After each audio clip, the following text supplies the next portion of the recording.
ಅಮ್ಮ ಒಳಗೆ ಬರ್ಬೋದಾ? ಬಾಪ.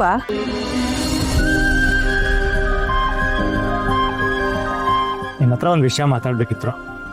ಹೇಳಪ್ಪ. ಅದು ಭವ್ಯ ಈ ವಿಷಯ ನಿಮ್ಮ ಹತ್ರ ಹೇಳಿದಾಳೋ ಇಲ್ವೋ ಗೊತ್ತಿಲ್ಲ. ಯಾವ ವಿಚಾರ? ಏನಪ್ಪ ಹೇಳ್ತಾ ಇದೀಯಾ? ಅಮ್ಮ ಹಾಗಲ್ಲ, ನಾನು ಹೇಳ್ತಾ ಇರೋದು ನೀವು ಒಳ್ಳೆ ಏನು ಅಂತ ಹೇಳಪ್ಪ ಮೊದಲು. ಅಮ್ಮ, ಭವ್ಯ ಓದ್ತಿರೋ ಕಾಲೇಜಲ್ಲೇ ನಾನು ಲೆಕ್ಚರರ್ ಆಗಿದ್ದೀನಿ. ಓ, ಲೆಕ್ಚರರಾ?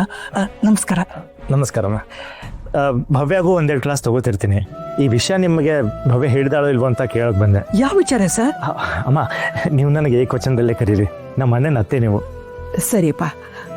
ಹೇಗೆ ನಮ್ಮ ಭವ್ಯ ಚೆನ್ನಾಗಿ ಓದ್ತಾ ಇದ್ದಾಳ? ಅದನ್ನು ಹೇಳೋದಕ್ಕೆ ಬಂದೆ ಅಮ್ಮ. ಭವ್ಯ ಸ್ವಲ್ಪನೂ ಉಪಯೋಗಕ್ಕಿಲ್ಲ. ಕಾಲೇಜ್ಗೆ ಬರಲ್ಲ ಅಂತೀನಿ. ಅಯ್ಯೋ, ದಿನ ಕಾಲೇಜ್ಗೆ ಅಂತ ಹೋಗ್ತಾಳಲ್ಲಪ್ಪ. ಅಮ್ಮ, ಮನೆಯಿಂದ ಬ್ಯಾಗ್ ಹೊತ್ಕೊಂಡು ಕಾಲೇಜ್ ಹೋಗ್ತೀನಮ್ಮ ಅಂತ ಹೇಳಿದ್ರೆ ಆಯ್ತಾ? ಕಾಲೇಜಿಗೆ ಬರಬೇಕಲ್ಲಮ್ಮ. ಬರೀ ಕೆಫೆ, ಮಾಲು, ಸಿನಿಮಾ ಅಂತ ಸುತ್ತಾನೆ ಇರ್ತಾರೆ. ಅವಳ ಫ್ರೆಂಡ್ಸೇ ಸರಿ ಇಲ್ಲ ಅನ್ಕೋತೀನಿ ನಾನು. ಅಮ್ಮ, ಅವಳ ಫ್ರೆಂಡ್ಸ್ನ ಹಾಳು ಮಾಡ್ತಾ ಇರೋದೇ ಇವಳು. ಆ್ಯಕ್ಚುಲಿ ನೀವು ಅವಳ ಹತ್ರ ಒಂದ್ಸತಿ ಮಾತಾಡಿದ್ರೆ ಬೆಟರ್ ಅನ್ಸುತ್ತೆ. ಭವ್ಯ, ಭವ್ಯ,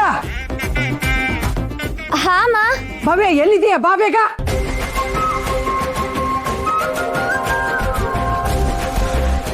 ಏನಮ್ಮ? ಏನೇ ಏನಮ್ಮ? ನೀನ್ ಕಾಲೇಜ್ಗೆ ನಡ್ಕ ಹೋಗ್ತಾ ಇಲ್ಲಂತೆ?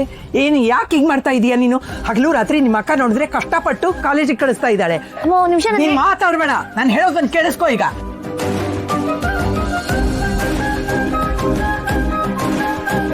ಪಾಠ ಹೇಳ್ಕೊಡೋ ಗುರುಗಳನ್ನ ಬೈಕೊಂಡ್ರೆ ಹೀಗೆ ಆಗೋದ್ ಕಣೆ. ಕುಳ್ಳಿ, ಅನುಭವಿಸು. ತುಂಬಾ ಒಳ್ಳೇದು ಮಾಡಿದಪ್ಪ ನೀನು ನಮ್ಗೆ ಇದನ್ನ ಹೇಳ್ಬಿಟ್ಟು. ಹಾಗೇ ಇಲ್ಲಮ್ಮ, ಸ್ಟೂಡೆಂಟ್ಗೆ ಒಳ್ಳೇದಾದರೆ ಸಾಕು ಅಷ್ಟೇ. ಸರಿ ಅಮ್ಮ, ಬರ್ತೀನಿ.